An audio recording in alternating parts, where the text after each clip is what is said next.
NZV8 TV. Brought to you by Smiths Group, suppliers of leading automotive brands. Newlon, Maguire's, House of Colour, Spice Hecker, and a whole lot of other stuff to keep your V8 shiny, cool and fast. Not quite standard? Well, neither are NAC Insurance.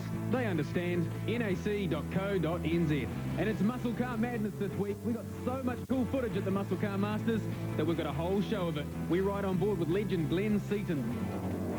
The Wild Kiwi Central Muscle Cars show the Aussies how to put on a show. And it's a muscle car massacre. We'll show you what caused this.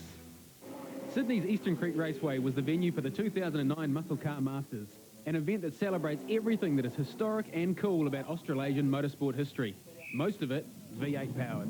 Of the multitude of classes present, the ones that took our fancy were Group NC, cars from 1965 to 72 that capture the raw power and excitement of early 1970s series production and improved production racing all in one category. Group A, these are all genuine cars that actually competed during the years of 1985 to 1992. And the ultimate nostalgia trip, genuine Group C race cars from 73 to 84, many of them driven by the legends of that time.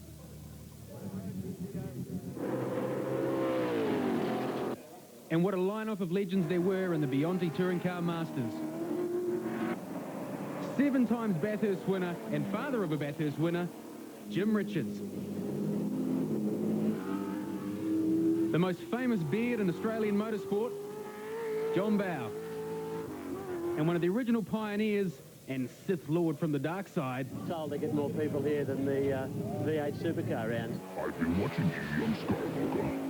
Retired from full-time racing in 2005, one of the best-known names in V8 supercar racing is Glenn Seaton. A 2-time champion with over 200 race starts, he was here with his EL Falcon, his favourite old Capri, and some German thing that won the Nissan Mobile 500 in Wellington in the 80s. It's one of those events I really love, looking forward to coming back every year. It's almost like Bathurst was, as in looking for that opportunity that October to come around. I'm always looking for that opportunity now for that September to come around to get here to compete at this event, because it's the biggest historic event in Australia. I had more fun than Capri's, to tell you the truth. They really enjoyed a drive. It's actually back where I started motorsport. Why I did it was because I enjoyed motorsport and driving race cars. Back early days of the Moffats and the Brocks and the LHOs and the Capris and the XU1s and all that sort of stuff. And it's just all those cars back in what motor racing was like back in them days. And it was sort of, I suppose, it was semi-professional those days, but more amateur sort of motor racing. And that's what people like to see is that form of motor racing and what it was like in them days. It was mine back in '97. That's when I won the championship in it. A friend of mine owns it now, which he keeps it under his house, a bit of a shrine under his house with all the race suits and the helmets and things like that. So it's great to see it's in good company, and he looks after it, and naturally to be able to see it every year and come back and have a drive of it as well in the Heritage Hot Laps and also those Master Blasters. It's great just to bring back those memories. And Glenn let us ride along on the Heritage Hot Laps. Well, they're actually kind of lukewarm laps, really. This is where some of the most famous cars in Australasian motorsport get out there and do some demonstration laps for the crowd. And this is a great way for us to show you what it's like around this up and down Eastern Creek circuit.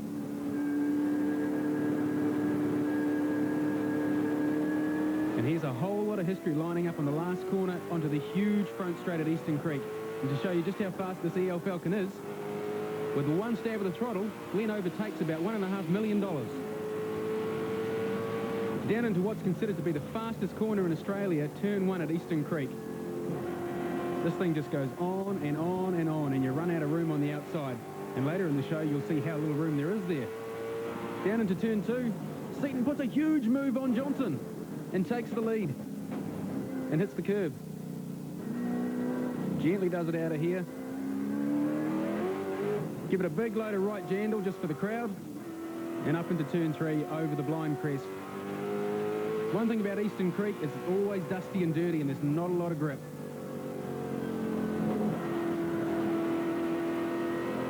You can tell Glenn's an old school driver because he's always refused to wear a closed face helmet. Starting to climb up to one of the highest points of the track. One of the hardest things to do on TV is to really show you the sense of elevation on some of these racetracks, and Eastern Creek has got some cool ups and downs. Lots of blind crests. And over this next bit, this is a big downhill break. Really hard to pull the car up. Early on the brakes. Glenn's so far ahead here. He's just down to second gear and cruising. And that pretty much completes the lap. Thanks for showing us round, Glenn, and hopefully that gives you guys a better sense of this track as you watch what's about to unfold.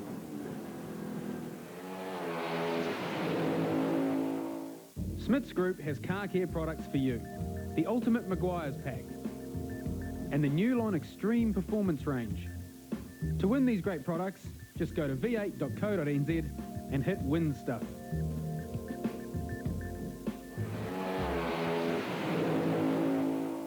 Saturday, race day. And after a year's absence, the Kiwi Central Muscle Cars were back at Eastern Creek. Unlike their Aussie counterpart classes, the Kiwi Series is all about taking classic muscle cars, adding up-to-date components and huge horsepower for exciting racing. The crowds love them, and Alan Grice gave us his opinion. I think it's the beginning of the end if you start doing that. Where do you finish with, you know, V10 Ferrari engines in them and tearing old wishbones apart? I don't think it's smart at all. I think it's good to respect the cars for what they are and what they were. Oh, thanks, Gricey. Oh, well, you must have liked something about Mandy Sinclair's Chickadee replica because you signed it. Alan Grice, Graham Bailey, won in '86 at Bathurst. Yeah, very famous car. I actually had a season off last year, the season before I finished third. And yeah, so it's good. I'm coming back again this year, so hope to do better than that. Yep, got about 540 horsepower. They love having us here, and they've been really hospitable and bent over backwards, done a lot for us. Yeah. Feel very welcome. Oh, it's great. Yeah, it's a fantastic track. Lots of fun.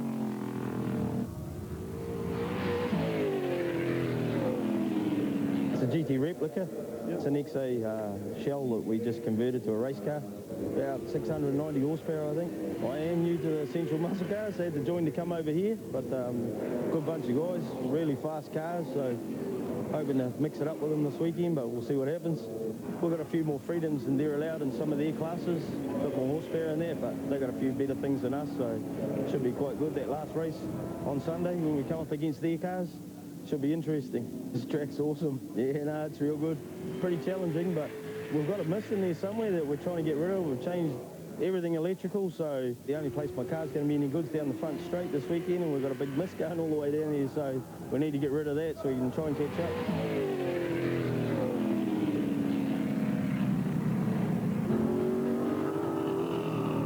Fourth fastest in the second qualifying session was John Colborne in his wild orange Tirana SS.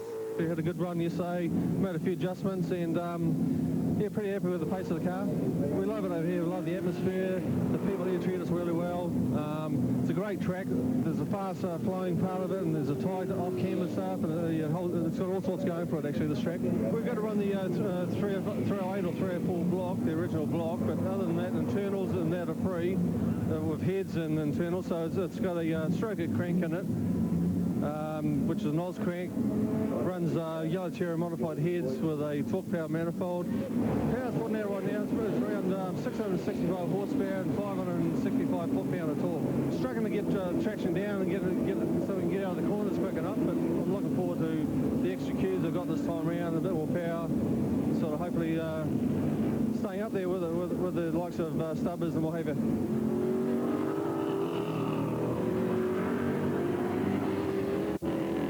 Sparring partner Foggy was there in a cool 63 Chev Nova, lamenting his lack of previous track time at Eastern Creek. I've still got 8 cylinders, but that's about the only the comparison. It's a Chevrolet, and I usually race a Ford. I'm absolutely loving it. The last time I was here was in 2001 with Team Kiwi, and unfortunately we didn't qualify with Jason driving, so I haven't been back since, but driving around the track, it's magic. It really is. Up and down and left, right, it's a bit of a brain teaser, actually. Pukekohe's a different, it's a real ballsy circuit. This is probably a more technical and delicate circuit, and still a few balls. So that big corner off the front straight, that's you've got to take a deep breath going into that. One car that really captivated the Aussie crowd was Craig Stacey's Javelin. Just doing a bit of fine-tuning. Car's going good, and everyone's Googling all over it. I haven't seen one of these over here ever, I don't think. So, yeah, no, it's going good. Really enjoying the track. This is up and down and around 3D. It's just so cool. Some Woolworth brakes on the front and some sticky Kumo tyres. So really, other than that, it's just a production muscle car.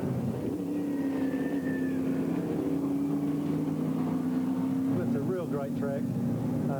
Yeah, magic.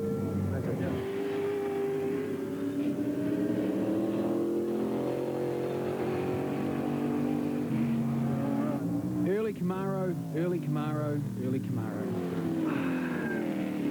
Well, a lot of corners, heaps of corners, some negative camber, yeah.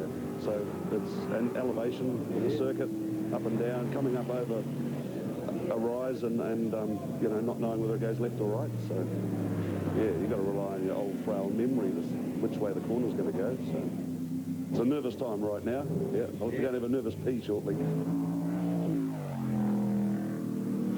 Trevor here is on the Moselle panel and paint team, and he's looking after everything. I'm not doing anything now, I just steer it. Yeah, it's great coming to Australia, I just drive it, don't have to fix it anymore. We do get pretty serious, but I guess you don't want to get to the stage where you're tagging each other, you know. We are only racing for a $12 trophy after all, so got to keep that in perspective, I guess. And its sixth fastest qualifier, Billy's finding some early pace as we head into race 1. Aussie Paul Stubber and his Camaro is on pole alongside Kiwi Shane Wigston. Off the start, Bruce Anderson wins the burnout competition and Stubber races away to an early lead. And watch Paul Sinclair there in the blue VK Commodore slotting up into third place. All a little bit more gentlemanly further back. And Stubber in his usual sideways style opens a gap over Wigston. Down the front straight it's Stubber from Wigston, Sinclair, Anderson, Colburn. Now, with their Aussie cars running on a slightly different tyre to the Kiwi ones, Wigston had a plan to hold back, save his tyres, and hopefully grip up later in the race.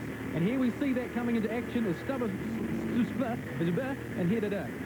Now, translated, that means Stubber went wide into turn 1 and Wigston slipped through. Gee, this commentary thing's hard.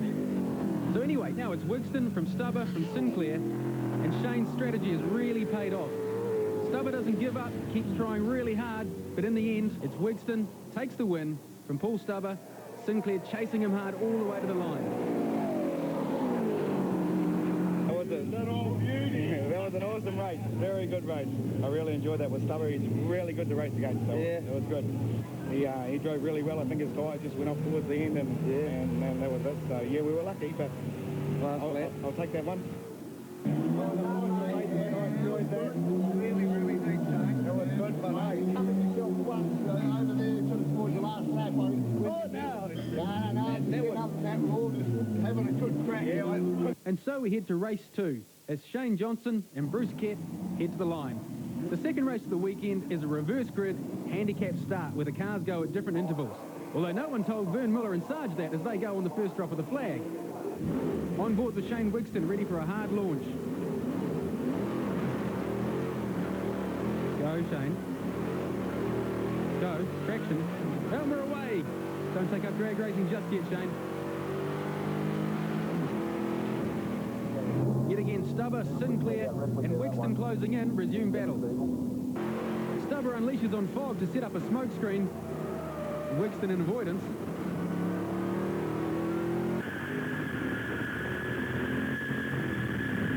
Another view from onboard Wigston's car, and you see Stubber straight into the side of Foggy, and off he goes. And Foggy was just a little bit grumpy about that after the race, but really, it didn't have a hell of a lot to complain about when you compare it to what was waiting for Shane Johnson and friends at turn 1.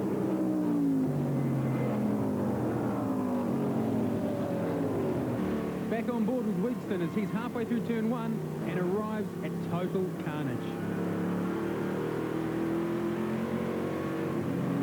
Yeah, that was very big. I think there'll be a few very destroyed cars. I remember seeing Shane Johnson's come across the track backwards and it looked like the Mustang had no front left on it whatsoever. So it was just carnage. I don't know how it happened, but there were cars going everywhere. One of the biggest crashes I've seen from where I was sitting. Started off in 13th position, was fighting my way up to 4th. It was the last lap on the fast left-hand sweeper.